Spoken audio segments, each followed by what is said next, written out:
इसके बाद आएंगे दोस्तों, that is legality of object के बारे में। ठीक है, चलिए, जैसा कि अपन जानते हैं भाई, जो भी ऑब्जेक्ट होना चाहिए वो ऑब्जेक्ट, दैट इज जो गोल होता है वो कैसा होना चाहिए बताइए?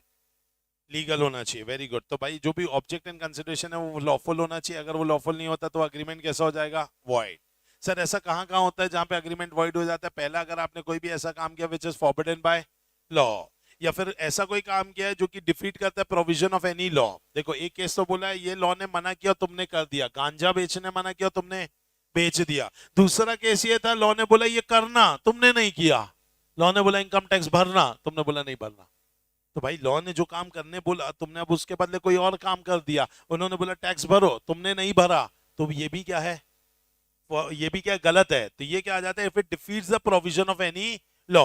तो यहाँ पे दोनों ही केसेस में जो भी कॉन्ट्रैक्ट करोगे, ऐसा टाइप का कोई कॉन्ट्रैक्ट करोगे, that will be termed as void. या फिर कोई काम ऐसा किया जो कि है फ्रॉड्यूलेंट। देखो बेटा, एक होता है फ्रॉड, एक होता है फ्रॉड्यूलेंट। फ्रॉड का मतलब है मैंने आपके साथ धोखाधड़ी किया। दूसरा फ्रॉड्यूलेंट का मतलब है कि भाई मैंने आपके साथ धोखाधड़ी किया, लेकिन उसका जो रिजल्ट था उसका अपन दोनों ने फायदा उठाया। एग्जाम्पल, मैंने यस दो लोग मिलकर के किसी तीसरे के साथ फ्रॉड कर रहे हैं। लाइक मैं बेचना चाहता हूं जय को अपना मोबाइल फोन जो कि नकली असली बता करके। अब मुझे पता है जय जाएगा अमन के पास और अमन से पूछेगा भाई ये नकली है कि असली है, और अमन बता देगा कि भाई ये नकली है। तो मैंने अमन के साथ पहले ही सेटिंग कर लिया कि भाई तू बता देना कि ये असली है, जो पैसा कमाएंगे आधा आधा कर लेंगे। तो ये जो है ये फ्रॉडुलेंट है। तो मेरे और जय के साथ जो कॉन्ट्रैक्ट है ये फ्रॉड है, बट मेरा और अमन का जो कॉन्ट्रैक्ट है वो फ्रॉड्यूलेंट है। यही बात समझ में आई? पक्का। Next, if it involves injury to a person और प्रॉपर्टी ऑफ अनदर। अगर मैंने ऐसा कोई कॉन्ट्रैक्ट किया जिस कॉन्ट्रैक्ट में मैं किसी और को इंजरी पहुंचा रहा हूं, चाहे फिजिकली पहुंचाऊं चाहे मेंटली पहुंचाऊं, तो ऐसा कोई कॉन्ट्रैक्ट कर रहा हूं जिसमें मैं किसी का नाम बदनाम कर रहा हूं, किसी की प्रॉपर्टी खराब कर रहा हूं, किसी को इंजरी प्रोवाइड कर रहा हूं, तो ये भी कैसा है बताइए? वॉइड। या फिर कोई ऐसा काम जो कि कोर्ट ने क्या कर दिया है? इमोरल बोल दिया है। एग्जाम्पल के नाम पे interfering with the marital relationship. आप किसी के दाम्पत्य जीवन में खलल डालने का काम कर रहे हो बेटा। ठीक है, दो हस्बैंड वाइफ है, दो नहीं मतलब एक ही है, एक हस्बैंड एक वाइफ है। अब मान लीजिए उस हस्बैंड एंड वाइफ के बीच में आप क्या कर रहे हो बताइए? खलल डाल रहे हो। कैसे? वाइफ को बोला हस्बैंड से डिवोर्स ले लो, तुमको 2 करोड़ रुपए दूंगा। वाइफ ने बोला ठीक है, एडवांस चाहिए 50%। वाइफ ने 1 करोड़ रुपए लिया, डिवोर्स नहीं दिया, दोनों सेकंड हनीमून पे निकल गए। अब आप मुझे बताइए वो लौट के आए, तुमने उसके ऊपर क्या कर दिया? केस कर दिया। क्या कर सकते हो? नहीं, क्योंकि जो तुम कर रहे थे वैसे ही वो दरिंदगी भरा काम था। किसी के दाम्पत्य जीवन में खलल डालना नहीं चाहिए। ये अगर आप काम करेंगे तो that will be termed as void. या दूसरा, अगर आप फर्दरेंस ऑफ सेक्सुअल इमोरलिटी कर रहे हो, डेट इज प्रोस्टिट्यूशन। अगर आप प्रोस्टिट्यूशन को किसी भी तरीके से बढ़ावा देते हैं तो वो क्या माना जाएगा? गलत माना जाएगा। लाइक किसी भी प्रोस्टिट्यूट को फ्लैट प्रोवाइड करना, मनी प्रोवाइड करना, क्लोथ प्रोवाइड करना, ऐसा काम जानबूझ करके करना ताकि वो अपना प्रोस्टिट्यूशन का बिजनेस चला सके, तो वो भी क्या है? वॉइड है। समझ में आया? चलिए, ओके अब अपन बात करेंगे एक कंसेप्ट के बारे में जिसका नाम है इलीगल अग्रीमेंट। एक कंसेप्ट है वॉइड अग्रीमेंट जो अपन ने अभी अभी पढ़ा कि कोई भी चीज जो शुरुआत से गलत होती है उसे अपन क्या बोलते हैं? वॉइड। एक होता है इलीगल। इलीगल और वॉइड में बेटा एक थिन लाइन है।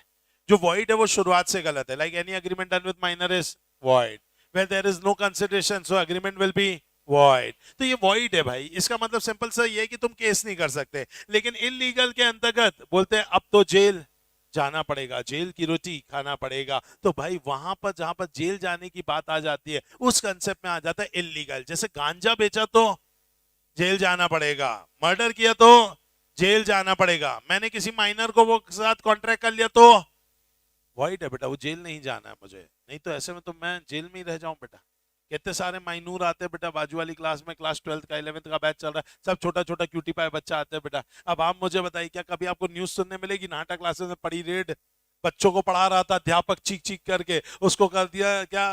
फांसी की सजा, सजाए मौत। क्या ऐसा कुछ मिलेगा कि आपको सुनने के लिए? द आंसर इज नो, क्योंकि भाई ये वॉइड है बट ये इलीगल नहीं है। क्या ये बात समझ में आई? पक्का। चलो, एक कंसेप्ट होता है जिसका नाम है कोलेटरल अग्रीमेंट। कोलेटरल अग्रीमेंट क्या होता है दोस्तों? साथ साथ चलने वाले अग्रीमेंट। मान लीजिए एक मेन अग्रीमेंट होता है, उसके साथ साथ बहुत सारे अग्रीमेंट चलते हैं। एग्जांपल बहुत सिंपल सा है कि भाई मेन अग्रीमेंट है मेरा और आपका, मैंने आपको पढ़ाने के लिए फीस लिया है। क्या आपके पढ़ाने के कारण या आपकी फीस देने के कारण क्या मेरे और भी खर्चे हो गए? आज आपने एडमिशन लिया, क्या मेरे को फैकल्टी रखनी पड़ी? फैकल्टी को सैलरी दे रहा हूँ। स्टाफ रखना पड़ा, सैलरी दे रहा हूँ। रेंट के बिल्डिंग लेनी पड़ी, यस रेंट दे रहा हूँ। उसके अलावा अगर इनकम हो रही है तो क्या दे रहा हूँ? इनकम टैक्स दे रहा हूँ, जीएसटी ले रहा हूँ आपसे तो क्या कर रहा हूँ, जीएसटी दे रहा हूँ। आज आपने एडमिशन लिया तो मेरे ऊपर कितने सारे क्या आ गए, खर्चे आ गए। मेरे सारे खर्चों की वजह क्या है बेटा, आप ही हो लो। अरे समझ में आप नहीं आते, ना टैक्स देता ना फैकल्टी को रखता, आराम से घर पे चिल कर रहा होता बेटा, नेटफ्लिक्स देख रहा होता। तो ऑब्वियस ही बात है, तो आज आप है तो ये सारे खर्चे हुए। मतलब मेरा और आपका साथ कॉन्ट्रैक्ट जो है वो है मेन कॉन्ट्रैक्ट, उसके इर्द गिर्द जो छोटे छोटे कॉन्ट्रैक्ट है इसे क्या बोलेंगे, कोलेटरल अग्रीमेंट। वैलिड के साथ साथ कोलेटरल अग्रीमेंट भी होता है वैलिड। भाई मैंने आपके साथ वैलिड कॉन्ट्रैक्ट किया, कार खरीदना वैलिड है वॉइड है, उसके लिए मैंने लोन लिया वैलिड है वॉइड है, ऑब्वियस सी बात है। वैलिड कॉन्ट्रैक्ट के साथ साथ वाला वैलिड, इलीगल के साथ साथ वाला इलीगल। मैंने गांजा खरीदा इलीगल, उसके लिए आपसे पैसा लिया इलीगल। क्राइम पेट्रोल आपने देखा होगा दोस्तों, तो उसके अंदर एक इंसान होता है जो मर्डर करता है, उसके लिए 3 दोस्त उसको चाहिए होते हैं, तीनों दोस्त सामने से आते हैं कि नहीं ये तो हमारा क्या है दायित्व है इसकी मदद करना। एक जन अपनी गाड़ी लेके आता है बड़ी वाली लाश के लिए, दूसरा अपना फार्म हाउस देता है कि लाश को यहीं गाड़ेंगे, तीसरा अपनी गन देता है कि मैंने तो ली थी कोई काम नहीं आ रही तू ही मार ले इससे। तो अब आप मुझे बताइए, जैसे ही जो मेन वाला कल्प्रेट पकड़ा जाता है क्या उसके साथ साथ आजू बाजू में सब पकड़ लिए जाते हैं? यस। तो एक को फांसी होगी, इन सबको भी होगी। Yes sir. तो इलीगल के साथ साथ वाले क्या हो गए, इलीगल। तो वैलिड के साथ साथ वाले वैलिड, इलीगल के साथ साथ वाले इलीगल, लेकिन वॉइड के साथ साथ वाले वैलिड होते हैं, वॉइड नहीं होते। मैं माइनर छोटे छोटे बच्चों को पढ़ा रहा हूँ, वैलिड है वॉइड है। अब उसके कारण ये इलेक्ट्रिसिटी का बिल आ रहा है, मैंने मना कर दिया इलेक्ट्रिसिटी वालों को, मैंने कहा मैं नहीं दूंगा, मैं माइनर को पढ़ाता हूँ, मान जाएंगे। फैकल्टी आ गए, बोले साहब सैलरी तो दे दो, मैंने कहा नहीं अभी अभी पता चला सब माइनर है, मैं नहीं दूंगा पैसा। कैसे में चल जाएगा क्या, नहीं। तो भैया वो उनके साथ अग्रीमेंट वॉइड है, लेकिन collateral agreement will be valid. Next concept पर आ रहे हैं जिसका नाम है OPP. OPP stands for oppose to public policy. Sir ये क्या होता है, जनहित के खिलाफ। कोई भी चीज जो जनहित के खिलाफ है उसे अपन क्या बोलेंगे, oppose to public policy.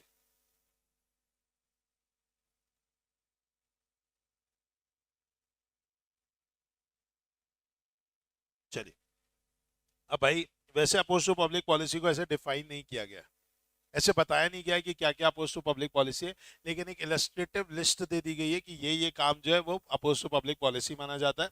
Oppose to public policy को आपको चेक करना है तो आप बस इतना देख लीजिए कि जो ट्रांजैक्शन आप कर रहे हैं क्या इससे जो भी हमारी जनता है उसको फायदा हो रहा है कि नुकसान। अगर दिख रहा है कि नुकसान हो रहा है that is oppose to public policy. Example, agreement of trading with enemy. अगर आप एनिमी के साथ क्या कर रहे हैं, ट्रेड कर रहे हैं, तो आप मुझे बताइए अगर आप किसी दुश्मन के साथ ट्रेड करोगे तो फिर अपोज टू पब्लिक पॉलिसी। क्योंकि जब आप ट्रेड करोगे तो व्यापार होगा, तो सामने वाले को प्रॉफिट होगा, प्रॉफिट होगा उसकी इकोनॉमी स्ट्रांग होगी, इकोनॉमी स्ट्रांग होगी तो वो गोला बारूद खरीदेगा और मेरे मुंह पे ही मारेगा। अरे यस और नो, तो 100 बेसिस कितना गड़बड़ हो जाएगा कि हमारी जनता के ऊपर ही क्या करेगा, गोला बारूद मारेगा। दूसरी चीज है रिस्ट्रेन फ्रॉम पेरेंटल राइट्स। किसी भी पेरेंट्स को अपने बच्चों के ऊपर राइट्स को इस्तेमाल करने से रोकना। तो अगर मान लीजिए भाई किसी भी पेरेंट्स को अगर आप रोकते हैं कि वो अपने बच्चों के ऊपर अधिकार ना दिखा पाए, तो ऐसा टाइप का agreement will also be void, that is oppose to public policy. किसी की अगर आप लिबर्टी को रोक रहे हैं, पर्सनल उसका क्या है, पर्सनल उसका पर्सनल उसका जो भी फ्रीडम है, समझ में आए, उस फ्रीडम को आप उसे रोक रहे हैं, ठीक है। तो अगर आप उसकी फ्रीडम को रोक रहे हैं, उसको गुलाम बनाने की कोशिश कर रहे हैं, तो ये भी क्या होगा, अपोज टू पब्लिक पॉलिसी। अगर आप किसी को मोनोपोली क्रिएट कर रहे हैं अपने बिजनेस की, कैसे कॉम्पिटिटर्स को खत्म कर करके। आज मान के चलते इस गली के अंदर 2 सब्जी वाले आते हैं बेटा, एक चिल्लाता है 20 रुपए तो एक चिल्लाता है 19, 18, 17, 16, 15 ऐसा चलता रहता है। आखिरी में जाते आते तक के दोनों बोलते हैं फ्री में लेके जाओ। अरे आया कि नहीं आया, तो ये कंपटीशन का मजा है, इससे किसको फायदा होता है, कंज्यूमर को फायदा हो रहा है। अब एक ठेले वाले ने दूसरे ठेले वाले को बोला भैया ये पकड़ 10,000 रुपए, ये गली और चौबारा ना दिखना अब दोबारा। अरे आया कि नहीं आया, और अब ये अकेला ही ठेला चला रहा है। अब 20 रुपए का टमाटर कितने में बेचेगा, 40, 70, 50 कुछ में भी बेच सकता है, 20 का 20 में तो बेचेगा ही नहीं। क्या अब इससे किसको नुकसान हो गया, कंज्यूमर को। तो ये क्रिएट कर रहे हो अगर आप मोनोपोली, तो ये भी किसके लिए नुकसानदायक है, अपोज टू पब्लिक पॉलिसी। या फिर मैरिज ब्रोकरेज कॉन्ट्रैक्ट, मैरिज के में आप दलाली ले रहे हो बेटा, जो जोड़े कहाँ से बन के आए हैं, ऊपर से बन के आए, उसको एग्जीक्यूट करने के लिए ऐसे दलाली नहीं लेते, समझ में आए। तो अगर आप किसी से ऐसा दलाली लोगे कि भैया मनी दो तो शादी करवाएंगे, मनी दो दहेज में हिस्सा दो तो शादी करवाएंगे, तो ये जो चीज है ये क्या है, गलत है। नेक्स्ट है अग्रीमेंट फॉर स्टिफलिंग प्रोसिक्यूशन। कोई भी प्रोसिक्यूशन दैट इज केस को दबाने की कोशिश करना, गवाह को खरीद लेना, कुछ मैनिपुलेशन कर देना, सबूतों को मिटा देना, ये सब क्या है भाई, गलत है। और अगर ये गलत है तो ऑन दैट बेसिस क्या नहीं माना जाएगा दोस्तों, it will be oppose to public policy.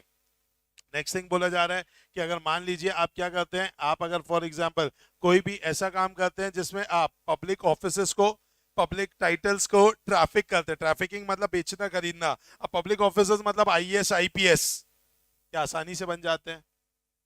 25 घंटे पढ़ना पड़ता है। कितने घंटे? 24 तो होते ही हैं बेटा, 1 घंटा और किसी का लेना पड़ता है तब जाके 25 बनेगा। इतनी मेहनत करनी पड़ती है आईएएस आईपीएस बनने के लिए, क्योंकि प्रॉब्लम है, पता है प्रॉब्लम क्या है? इनकी सीट्स लिमिटेड है।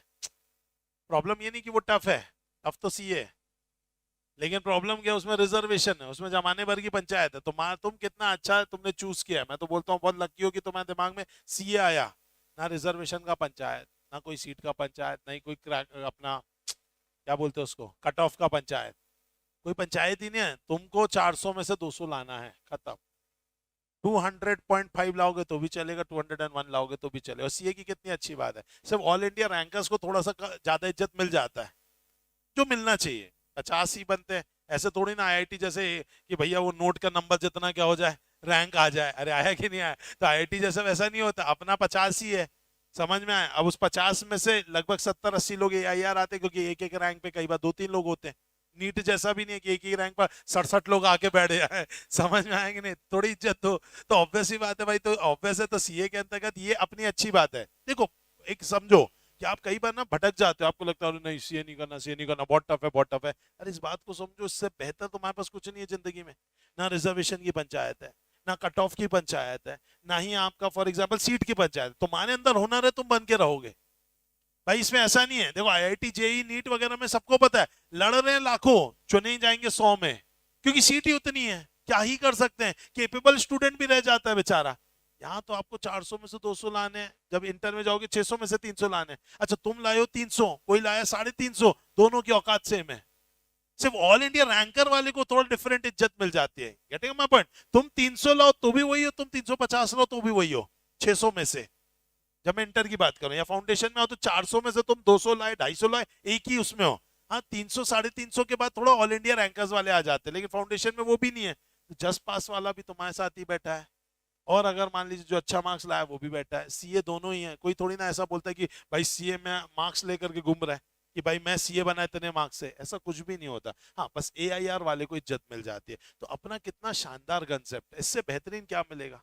और ऑब्वियसली बात है, जब पैकेजेस की बात जाए तो लाख रुपए महीना मिनिमम साइड पे है, वो भी स्टार्टिंग पैकेज, वो भी स्टार्टिंग है यार। स्टार्टिंग में तो घर के मेड को मम्मी 1 महीने के बाद सैलरी बढ़ाने की बात करती कि नहीं पहले हम झाड़ू पोछा देखेंगे उसके बाद सैलरी बढ़ाएंगे। अब तुमको देखो, तुमको पहले महीने से कितना मिलने वाला है, लाख रुपए।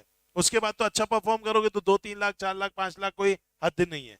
तो you must be very proud of taking this course and you must accomplish this course. किसी भी हाल में इस कोर्स को मत छोड़ना, ठीक है? अच्छे से कंप्लीट करना और इसमें अच्छे से जाना है। चलो तो अगर अपन आते हैं कि इसमें भाई ट्रैफिकिंग में अगर अपन बात करें तो भाई अगर आप आईएएस आईपीएस में जाते हैं, अब मैंने आईएएस आईपीएस का क्रैक कर लिया, किसी ने मुझसे बोला भाई मेरे पास 5 करोड़ रुपए, मेरे से पैसा ले लो और अपनी कलेक्टर की सीट छोड़ दो। तो ये जो मैंने किया, क्या ये सही है कि गलत है? गलत है बॉस। ऐसे पैसे की दम पे मैं कलेक्टर किसी को भी बनवा दूं, अपनी सीट छोड़ के किसी और को दे दूं, तो भाई कितने लोगों ने मेहनत किया था भाई, उन लोग का नहीं निकला। तो ये मेहनत वाली चीज है, तो इससे अगर आप करेंगे तो it is oppose to policy. या फिर अगर agreement in the nature of maintenance and champerty की बात की जाए, मेंटेनेंस और चैम्पर्टी ये दोनों कंसेप्ट क्या है, एकदम सेम जैसे ही है। जिसमें मेंटेनेंस में क्या होता है या चैम्पर्टी में दो लोगों के बीच में कॉन्ट्रैक्ट होता है किसी तीसरे के ऊपर केस करने का। दो लोगों के बीच में कॉन्ट्रैक्ट होता है किसी तीसरे के ऊपर केस करने का। अब मान लीजिए भाई मुझे केस करना है, मेरे पास पैसा नहीं है, मैं चला गया, मैंने कहा राहुल भाई मुझे पैसा चाहिए, मुझे केस करना है। अब मान लीजिए भाई राहुल बोलता है ठीक है सर आप पैसा ले लो, लेकिन पैसे के बदले पैसा दे देना, 25,000 लेके जा रहे हो 25,000 दे देना, या विद इंटरेस्ट 30,000 दे देना। तो इसे बोलेंगे मेंटेनेंस। क्या बोलेंगे? मेंटेनेंस। उसने बोला सर आपको केस करना है तो क्यों करना है? मैंने कहा यार मेरी एक जमीन फंसी हुई है और वो मुझे चाहिए।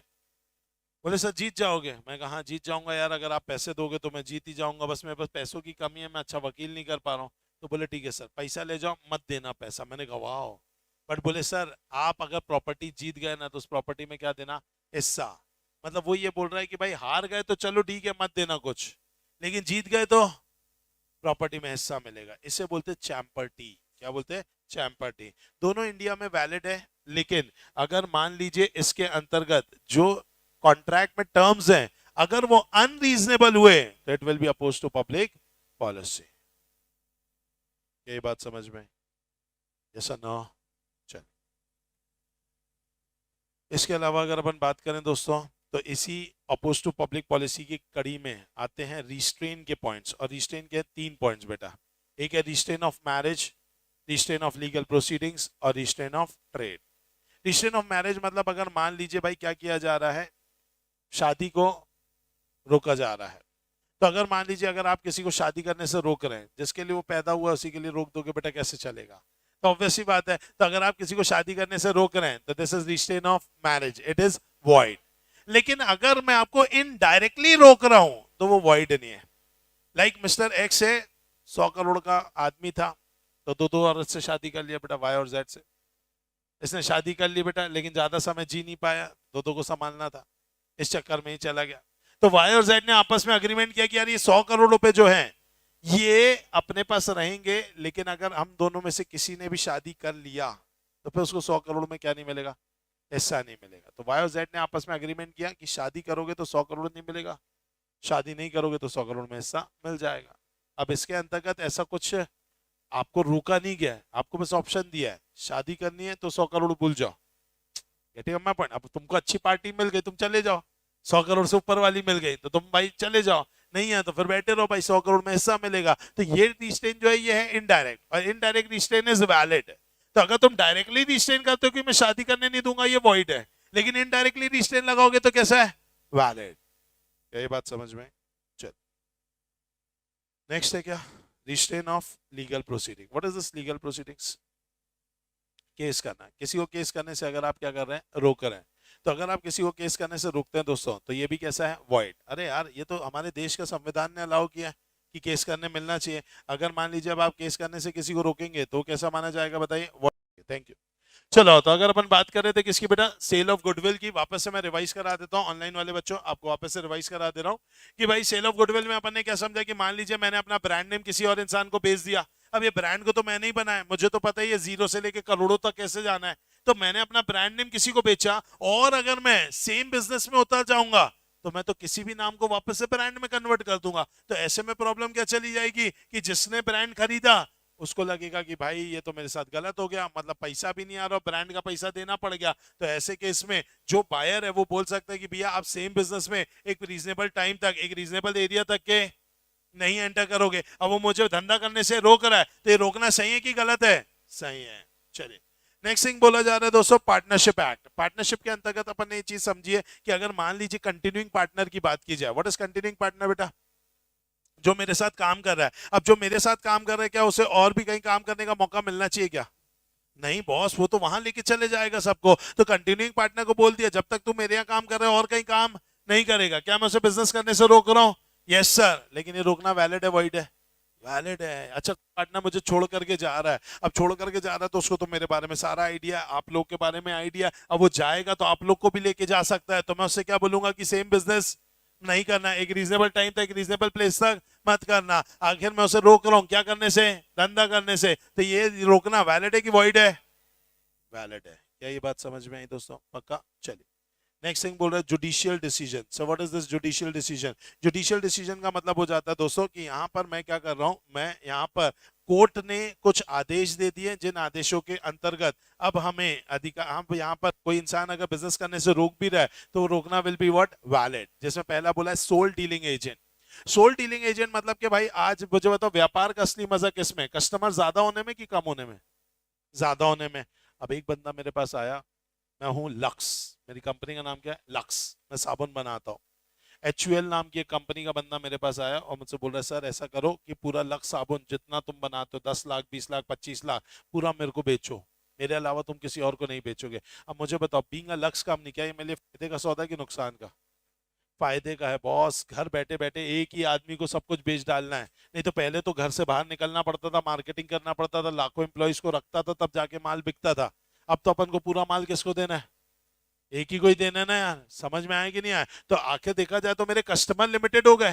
धंधा करने से तो रोक रहा है कि और कस्टमर मत बढ़ा, लेकिन मेरा तो काम हो जा रहा है तो मेरे लिए फायदेमंद है। तो ये रोक तो रहा है but it will be termed as valid.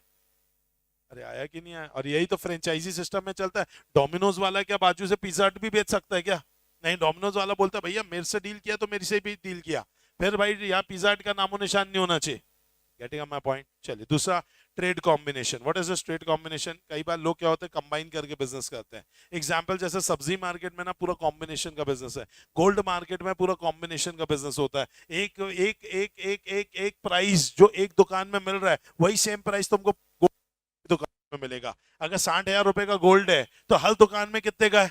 60,000 का। भले ही किसी ने खरीदा होगा 30 में, 40 में, 45 में, 50 में, 55 में, लेकिन बेचेगा तो वो 60 में।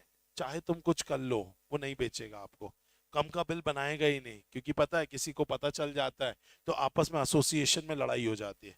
और फिर एसोसिएशन में लड़ाई होती है तो होगा क्या? तुम्हारा गोल्ड का बिजनेस है, गुंडे उंडे आएंगे तुमको मारेंगे पीटेंगे, तो एसोसिएशन वाले क्या बचाने आ जाते हैं कि भाई हमारे व्यापारी को क्यों मारा है। होंगे कॉम्पिटिटर, लेकिन आपस में तो भाई क्या है, एक ही जगह पर मार्केट है ना, एक ही जगह पर काम कर रहे हैं, तो इन लोग एकदम एकता में एकदम दिखाते, शक्ति दिखाते। लेकिन अगर मान लीजिए आपने क्या किया, आपने फॉर एग्जाम्पल एसोसिएशन के खिलाफ गए, तो वो फिर आपको सब छोड़ देते, फिर गुंडा है मारे पीटे, तुम्हारे दुकान में आग लग जाए, एक भी आदमी तुमको बचाने के लिए आएगा नहीं। तो वो एसोसिएशन में रहने के लिए वो क्या करते हैं, वो बोलते हैं ठीक है साहब जो प्राइस आप बोलो उसमें मैं बेचूंगा। अगर गोल्ड का प्राइस 60,000 चल रहा है तो कितने में बेचेगा? 60,000। अब देखो असली मजा किसमें धंधे का, जब मैं प्राइस खुद सेट करूं। मेरे को 40 में बेचना है, अपनी दुकान खाली करना है, मेरा मन है कि 100 करोड़ का माल रखा 40 रुपए में बिकेगा और 40,000 में मेरा पूरा 100 करोड़ का माल बिक जाएगा, मैं बेच दूं घर चला जाऊं, मेरा मन है, लेकिन मैं कर पा रहा क्या?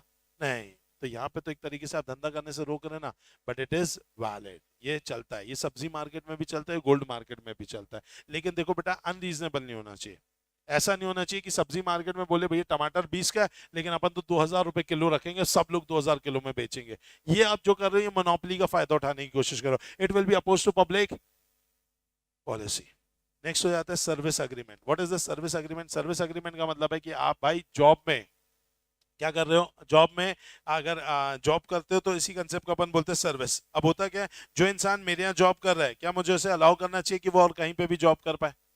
नहीं। तो मैंने मना कर दिया भाई जब तक मेरे यहाँ काम करोगे और कहीं काम नहीं करोगे। आप मुझे बताइए ये वैलिड है कि वॉइड है? वैलिड है। अगर आप फॉर एग्जाम्पल मेरे यहाँ काम कर रहे हो और अगर छोड़ते भी हो तो एक रीजनेबल टाइम तक के आप किसी और क्या काम नहीं करोगे, ये भी वैलिड है कि वॉइड है? वैलिड है भाई, नहीं तो वो मेरे यहाँ से जाएगा और मेरे पूरे कस्टमर लेके चला जाएगा। और तीसरी चीज, क्योंकि आप मेरे यहाँ के बिजनेस सीक्रेट को जानते हो इसीलिए आप सेम बिजनेस में नहीं उतरोगे, क्योंकि आप बिजनेस सीक्रेट को जानते हो। तो ये भी वैलिड है कि वॉइड है? वैलिड है। क्या ये बात समझ में आई आपको? पक्का अच्छे तरीके से। चलो, तो ये कंसेप्ट था हमारा किसको लेकर के, that is about the restraint of trade को लेकर के। ठीक है, इसी के अंतर्गत ही कुछ छोटे छोटे बातें और भी हैं। ठीक है, जैसे कि फॉर एग्जांपल अगर अपन बात करें तो इसके अंदर एक बात है that is regarding the wagering agreement. सुना है क्या वेजरिंग अग्रीमेंट? क्या होता है वेजरिंग अग्रीमेंट? शर्त लगाने वाला। शर्त लगाने वाले अग्रीमेंट को अपन क्या बोलते हैं बताइए? Wagering agreement. वेजरिंग अग्रीमेंट मतलब शर्त लगाने वाला। अब ऑब्वियस सी बात है इसका सरनेम लिखा है अग्रीमेंट, तो ये वैलिड होगा कि वॉइड होगा? वॉइड होगा। अब वेजिंग अग्रीमेंट जो होता है वो टोटली चांस ओरिएंटेड होते हैं। चांस ओरिएंटेड मतलब कि भाई इसमें हो भी सकता है और नहीं भी हो सकता है। अभी जो वेजरिंग अग्रीमेंट होता है इसके लिए आपको कुछ कंडीशंस को पूरा करना जरूरी है। पहला, प्रॉमिस टू पे मनी। दूसरा, uncertain event. Neither party to have control. Mutual chances of gain और loss and no other interest. यही सारी चीजें तो शर्तों में। तुमने शर्त लगाई होगी कल के मैच के ऊपर मान लो, तो भाई प्रॉमिस टू पे मनी ही था। अनसर्टेन इवेंट था, कौन जीतेगा, दोनों पार्टी में से किसी का भी कोई कंट्रोल नहीं था, दोनों को ही लग रहा था हार जाऊंगा, दोनों को लग रहा था जीत जाऊंगा, और अपना और कोई इंटरेस्ट नहीं है। ठीक है भाई, कोई भी जीते, अपन को सिर्फ पैसे का इंटरेस्ट था और कोई इंटरेस्ट नहीं था। तो इसका मतलब है ये कौन सा अग्रीमेंट हो गया? Wagering agreement. और वेजरिंग अग्रीमेंट कैसा है? वॉइड। अब वेजरिंग अग्रीमेंट वॉइड है तो उसका collateral agreement will be valid, but in the state of Maharashtra and Gujarat it is illegal, तो collateral agreement will also be illegal. यही बात समझ में आई? पक्का। अब कुछ कुछ ऐसी चीजें हैं दोस्तों, कुछ कुछ ऐसे पॉइंट्स हैं जहां पर आपको लगता है कि भाई ये वेजरिंग है, बट उसे क्या बोला गया है? वैलिड बोला गया है। एग्जाम्पल के नाम पर पब्लिक लॉटरी। ठीक है, अगर लॉटरी ट्रांजेक्शन की बात की जाए तो वैसे लॉटरी ट्रांजेक्शन भी गेम ओरिएंटेड, चांस ओरिएंटेड है, तो वैसे ये भी कैसा है? वेजरिंग है। लेकिन अगर गवर्नमेंट अप्रूव्ड है तो ये इलीगल, बट इसे क्या बोला गया है? वैलिड। क्या बोल दिया गया? वैलिड। या क्रॉसवर्ड पजल्स की बात की जाए, वैसे तो ये चांस ओरिएंटेड नहीं है, ऐसा थोड़ी ना कभी क्रॉसवर्ड पजल बना कभी नहीं बना। दिमाग होगा तो रोज बनेगा, नहीं है तो बन ही नहीं रहा आपसे तो। अरे आया कि नहीं आया? तो ऑन दैट बेसिस अगर देखा जाए तो कहीं से भी कोई चांस ओरिएंटेड नहीं है। लेकिन होता यह है कि अगर मान लीजिए आपने क्या किया, आपने इसमें सही आंसर भरा, फिर आपके न्यूज़पेपर एडिटर ने बोला भैया हमारे ऑफिस में लाके देना, फिर उसने सारे सही आंसर वालों को एक डब्बे में डाला, उसमें से किसी एक का नाम निकाला और उसको क्या दिया? प्राइज दिया। तो ये क्या है? वेजरिंग है, क्योंकि डब्बे में से तुम्हारा नाम निकलना is a luck. It is chance oriented. Next है horse race transaction. Horse race transaction पे वैसे देखा जाए तो ये भी चांस ओरिएंटेड है। तुम बोलते हो 5 नंबर का घोड़ा जीतेगा, तुमको क्या पता? तुमने तो चांस में बोल दिया, तो भाई वो जो घोड़े पे पैसा लगाना है ये भी कैसा है? वॉइड है, वेजरिंग है। लेकिन सुनो, अमीर लोगों के दो ही शौक है, पहला है गोल्फ और दूसरा घोड़ा। यही तो दो शौक है। अब ये बोले भाई तुम इसमें भी अगर दिक्कत कर दोगे तो हम क्या कुत्ता दौड़वाएंगे क्या? तो अब वैसी बात है। तो बोले भैया ऐसा नहीं है, इन्होंने सरकार से बोला भैया ये गलत काम मत करो, हॉर्स रेसिंग को वेजरिंग से बाहर करो। हम लोग को तो यही करना है। भाई पूना नाम का शहर है, पता है आपको? पूना नाम के शहर में रहता है पूना वाला, और पूना वाले के पास ही सबसे बड़ा वहां पे क्या है, हॉर्स का पूरा कंसेप्ट मतलब है। तो काफी लग्जरी बड़ी फैमिली, रिच फैमिली है। हालांकि इनका एक और अच्छा काम भी है दवाई बनाने का। जो तुम्हारी वैक्सीन बनी है ना, पूना वाला से ही बनी है। इंडियन सीरम इंस्टीट्यूट नाम सुना होगा, उसी के ही मालिक है। ठीक है, तो अगर बात की जाए तो इनका घोड़े का भी बहुत बड़ा काम है। अभी हॉर्स रेसिंग वगैरह कराते हैं, बड़े लोग हैं, अमीर लोग हैं, यही सब खिलवाते हैं। तो भैया इन्होंने बोला ऐसा ये तो गड़बड़ हो जाएगा बॉस, हमारा तो यही शौक है। तो ठीक है, सरकार ने बोला ठीक है यार इसको वेजरिंग तो करना है। तो सरकार ने बोला गरीबों के लिए वेजरिंग, अमीरों के लिए छूट। अब सर ये कैसे होगा कि गरीबों के लिए वेजरिंग? तो बोले भाई सिंपल है, जिसने 500 से नीचे का दाम लगाया गरीब, उसके लिए ये वेजरिंग है। और जिसने 500 के ऊपर का लगाया अमीर, उसके लिए वेजरिंग नहीं है। समझ में आया कि नहीं आया? पक्का। नेक्स्ट है स्पेक्युलेटिव ट्रांजैक्शन। स्पेक्युलेटिव ट्रांजैक्शन वैसे होते हैं वॉइड, क्योंकि ये सट्टा है। लेकिन ये जो स्पेक्युलेटिव मैं आपको बता रहा हूँ ये सट्टा नहीं है, ये है आपका market, share market. Share market में कई बार आप स्पेक्युलेटिव ट्रांजैक्शन करते हैं, जिसके अंतर्गत आप क्या करते हैं, आप किसी एक शेयर के ऊपर, किसी एक चीज के ऊपर बाजी लगाते हैं कि अगर ये शेयर ऊपर गया तो आपको पैसे मिलेंगे, नीचे गया तो आपके पैसे जाएंगे। अब आपको शेयर से कोई मतलब नहीं है, आपको से मतलब है उसके प्राइस के ऊपर या नीचे जाने से। तो ये जो है इसे बोलते हैं स्पेक्युलेटिव ट्रांजैक्शन। ये भी चांस ओरिएंटेड है, पता नहीं आज कहां जाएगा कहां नहीं जाएगा, किसी को नहीं पता। जैसे सब लोग उम्मीद लगा के बैठे थे कि जिस दिन रिजल्ट आएगा मार्केट हरा रहेगा, मार्केट ने पूरा लाल ही लाल कर दिया बेटा। 45 लाख करोड़ का नुकसान हुआ जिस दिन इलेक्शन का रिजल्ट आया। सबसे ज्यादा गिरा 5,000 पॉइंट, 6 महीने में जितना उठा था 6 घंटे में उतना गिर गया। तो इससे 45 लाख करोड़ का नुकसान हुआ लोगों को, किसी को नहीं पता। सब उम्मीद करके बैठे थे कि भैया हरा होगा, सबको लग रहा था अपना पोर्टफोलियो बस 4 तारीख का इंतजार है। जितने मेरे आसपास वाले लोग थे जो शेयर मार्केट में इन्वेस्ट करते थे, बोले 4 तारीख को पूरा पोर्टफोलियो बेच डालेंगे। इसीलिए बेच देंगे क्योंकि वो हाईएस्ट होगा, बोले शेयर मार्केट उस दिन हाईएस्ट टच करेगा, सब बेच देंगे। फिर जितना जब नीचे आ जाएगा नॉर्मल हो जाएगा, सब खरीद लेंगे। अब उनको बेचने का समय ही नहीं मिला, क्योंकि बेचते तो पूरा लाल ही हो जाता। तो इसीलिए सब शांति से बैठे थे, बस यही देख रहे थे अब कितना गिर जाएगा, गिरेगा भी तो कितना गिरेगा। तो 6-6 महीने की लोगों की इन्वेस्टमेंट का जो टाइम था वो लेकर के डूबा है शेयर मार्केट। हालांकि अब रिकवर हो गया, अब सब कुछ सही हो गया। लेकिन अगर देखा जाए तो उस समय अब किसी को पता नहीं रहता ना बेटा बाजी क्या रहेगी क्या नहीं रहेगी, लोगों के बस स्पेकुलेशन रहते हैं। तो ऐसे केस में अगर आपने किसी शेयर के ऊपर बाजी लगाई कि भैया ये शेयर जो है ऊपर जाएगा, और ऊपर जाएगा तो आपको पैसा मिलेगा, तो ये वाली टाइप का जो कंसेप्ट है उसे बोलते हैं स्पेकुलेशन। ये भी चांस ओरिएंटेड है, लेकिन क्योंकि ये शेयर मार्केट की दुनिया में इसीलिए कैसा है, वैलिड। लेकिन ऐसे आप बाहर की दुनिया में करोगे ना कि भाई मिस्टर राज आज सोना कितना चल रहा है, राज बोल रहा 75 है यार।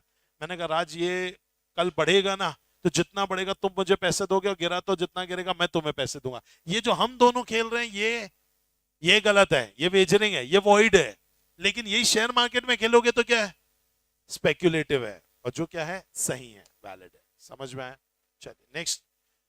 कुछ ऐसे ट्रांजेक्शन है जो कि अभी मैं आपको बता ही रहा था, जैसे कि चिट फंड हो गया, ये भी एक ऐसा ट्रांजेक्शन है जो वेजरिंग है, लेकिन वो कैसा माना जाएगा, वैलिड माना जाएगा। यस, जैसे चिट फंड हो गया जिसके अंदर क्या हो जाता है, जिसमें सभी लोग पैसा लगाते हैं और किसी एक को क्या मिलता है, पैसा मिलता है। दूसरा कमर्शियल ट्रांजेक्शन और शेयर मार्केट ट्रांजेक्शन जो मैंने आपको अभी समझा दिया।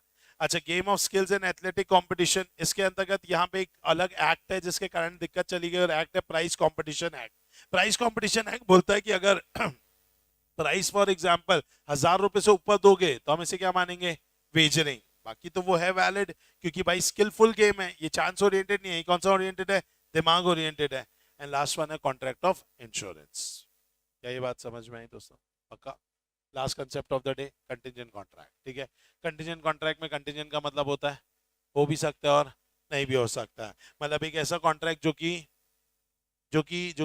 हो भी सकता है और नहीं भी हो सकता है। सर क्या हो सकता है क्या नहीं हो सकता? बेटा परफॉर्म, वैलिड, वैलिड हो भी सकता है और नहीं भी हो सकता है। मतलब मैंने आपको कॉन्ट्रैक्ट तो कर लिया आपके साथ, लेकिन ये पूरा होगा या नहीं होगा डिपेंड करेगा किसी और इवेंट के होने या ना होने पर। तो ऐसा कॉन्ट्रैक्ट जो हो चुका है, एग्जाम्पल के नाम पे मैंने आपको बोला हाँ भाई मैं बैच लूंगा, ठीक है, लेकिन अगर कम से कम 40 एडमिशन होंगे तो अब मैंने आपके साथ कॉन्ट्रैक्ट कर लिया, फीस ले लिया, लेकिन मैंने क्या बोला, कंडीशन कि अगर 40 बच्चे होंगे तो 40 बच्चे हुए कॉन्ट्रैक्ट वैलिड, 40 बच्चे नहीं हुए कॉन्ट्रैक्ट वॉइड। अब वो कॉन्ट्रैक्ट वॉइड जब होगा ना तो उसको आप ये नहीं बोलना कॉन्ट्रैक्ट तोड़ दिया, सर आपने तो गलत कर दिया। नहीं, मैंने कोई गलत नहीं किया, मैंने पहले ही कंडीशन बता दी थी कि ये चीज होगी तो कॉन्ट्रैक्ट वैलिड, नहीं होगी तो कॉन्ट्रैक्ट विल बी वॉइड। क्या ये बात समझ में आई? इसमें कैरेक्टरिस्टिक्स में बताया गया, पहला, the performance must depend upon contingency, the contingent event should not be मियर will of promisor. मतलब ऐसा नहीं होगा मेरी उस दिन इच्छा हुई तो मैं बैच लूंगा, नहीं हुई तो नहीं लूंगा। ये इच्छा वाला कंसेप्ट नहीं चलता। आपको कोई ऐसी चीज बतानी है जो कि इवेंट होना चाहिए, और वो इवेंट ऐसा होना चाहिए जो अनसर्टेन है, सर्टेन नहीं होना चाहिए कि ये तो होगा ही होगा। एग्जाम्पल, अगर मैं आपको ऐसा कॉन्ट्रैक्ट करता हूं कि भाई मिस्टर एक्स मैं आपको पैसा दूंगा, अगर मिस्टर ए की शादी बी से हो जाएगी तो भाई ये अनसर्टेन है, हो भी सकती है। और लेकिन मिस्टर एक्स मैं आपको पैसा दूंगा अगर जेड की डेथ होगी तो ये तो सर्टेन है, जेड की डेथ तो होगी ही होगी, ऑब्वियस सी बात है। और वो इवेंट कैसा होना चाहिए, कोलैटरल इवेंट होना चाहिए। तो पहली चीज भाई बोल दिया गया है कि भाई जो भी परफॉर्मेंस है वो डिपेंड करेगा कंटीजेंसी पे। Contingency event should not be मियर will of the promisor, uncertain event collateral event. इसके बाद ये कुछ केसेस दिए हैं, अगर डिपेंड कराया गया on a happening of a event, तो अगर इवेंट हैपन हो गया तो वैलिड, नहीं हुआ तो वॉइड। डिपेंड कराया ऑन नॉन हैपनिंग के ऊपर, तो हो गया तो वॉइड और नहीं हुआ तो वैलिड। डिपेंड कराया है ऑन हैपनिंग के ऊपर और एक पर्टिकुलर टाइम के अंदर, तो उस पर्टिकुलर टाइम में हो गया तो वैलिड, उस पर्टिकुलर टाइम के बाद हुआ तो वॉइड और नहीं हुआ तो भी वॉइड। समझ में आया? अगर मान लीजिए डिपेंड कराया गया on impossible event, impossible event मतलब हो ही नहीं सकता, तो उस केस में भी क्या बताइए, वॉइड, वॉइड एब इनिशियो। क्या ये बातें समझ में आई दोस्तों, पक्का? चलो, तो समय की अभावता के चलते हुए अपन इतना ही बस कर पाए हैं दोस्तों, ठीक है, चलिए।